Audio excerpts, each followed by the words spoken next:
m'appelle Nicolas Briand. Je suis étudiant en ESIX Normandie, campus de Cherbourg, où je suis la formation d'ingénieur en production industrielle. Là, je suis originaire de la région parisienne et j'effectue mon semestre 8 ici, à Grand Junction, dans la partie ouest du Colorado, à la frontière avec l'Utah. Voilà, j'ai toujours voulu étudier aux États-Unis et quand l'occasion se présentait avec ISEP Study Abroad, voilà, j'ai tout simplement saisi, sauté dessus, quoi. Pourquoi le Colorado? Tout d'abord parce que voilà, je connais déjà assez bien l'East Coast.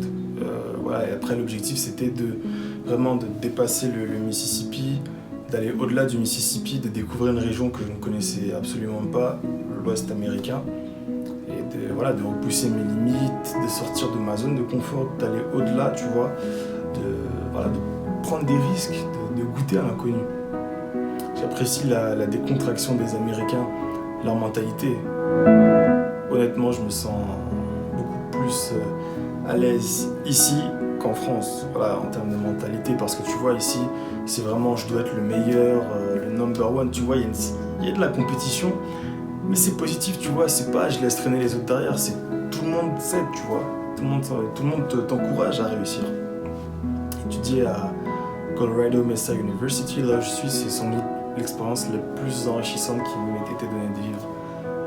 Par exemple, en tant que membre du Club d'Energy Industry, j'ai assisté au 20e banquet annuel de la West Slope Colorado Oil and Gas Association, qui représente les énergies fossiles ici.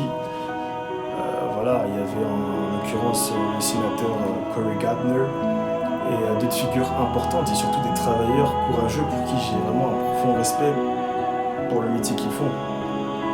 Voilà, certains de mes amis ici ont reçu à cette occasion d'importantes bourses d'études pour continuer dans ce domaine-là, dans les énergies. Là, je vis des choses, des moments qui n'ont absolument pas de prix et surtout, je me forge mes propres opinions, mes propres expériences loin du confort familial. À mon avis, le virus n'a pas un impact énorme, en tout cas de mon point de vue.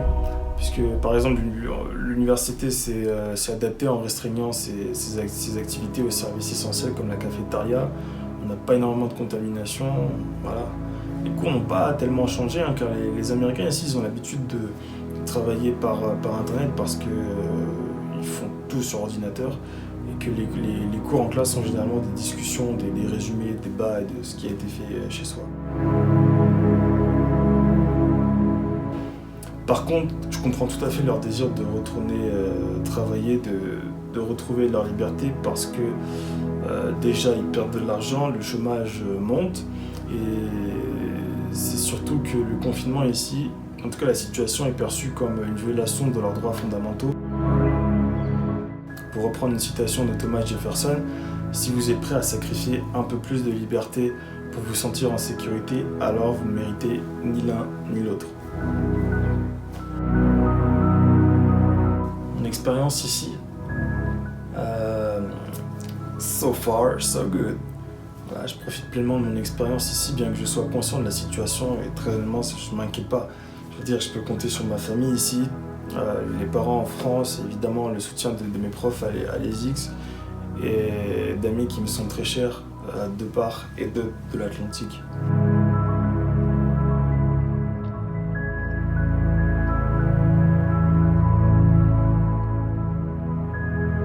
Voilà, j'arrive bientôt à la fin de mon séjour. Je regrette absolument pas, vraiment. Ce que je retiendrai, c'est la prise de risque volontaire évidemment, car j'avais un rêve à réaliser. Fixez-vous un objectif, tenez-vous-en, donnez-vous les moyens pour atteindre cet objectif. Ayez l'ambition, ça je le redirai jamais assez. Voilà, planifiez, travaillez dur, restez humble, respectez les autres. Les anciens aussi, n'ayez pas peur d'échouer, c'est important, voilà, ne vous découragez pas, soyez maître de votre destinée, soyez une source d'inspiration pour les autres et que d'autres aussi puissent s'identifier à vous, quoi. Voilà, que vos frères et sœurs qui sont encore petits puissent se dire, voilà, s'il a pu faire ça, c'est dire que moi aussi je peux le faire. Après, pour reprendre les mots de Denzel Washington, get something you never had. You have to do something you never did.